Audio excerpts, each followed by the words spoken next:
మదితను నాసపడ్డయడ మంచి గుణోన్నతుడెట్టిహీను నిన్వదలడు మేలుపట్టున నవశ్యము మున్నుగా నాదరించుగా త్రిదశ విమాన మధ్యమున తెచ్చి కృపామతి సారమేయమున్ మొదలనిడండె ధర్మజుడు మూగి సురావళి చూడ భాస్కరా. సజ్జనుడైన వాడు తన్ను ఆశ్రయించిన వారిని విడువడు.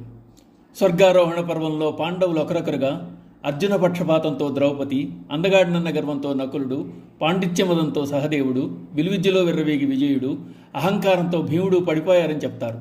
అయితే ధర్మరాజును చివరిదాకా ఒక కుక్క అనుసరించి వచ్చింది. స్వర్గానికి వెళ్లే విమానంలో ముందుగా కుక్కను ఎక్కించబోయాడు ధర్మరాజు. కుక్కకు స్వర్గంలో స్థానం లేదన్నాడు ఇంద్రుడు. కుక్క తన్ను ఆశ్రయించిందని, ఆ కుక్కకు లేని స్థానం తనకు కూడా వద్దని అన్నాడు ధర్మరాజు. ఆ కుక్క ధర్మదేవత తప్ప మరెవరో కాదు. ధర్మదేవత ప్రసన్నుడయ్యాడు. ధర్మరాజు స్వర్గానికి చేరుకున్నాడు. ధర్మం ఒక్కటే వెంట వస్తుందంటున్నారు కవి.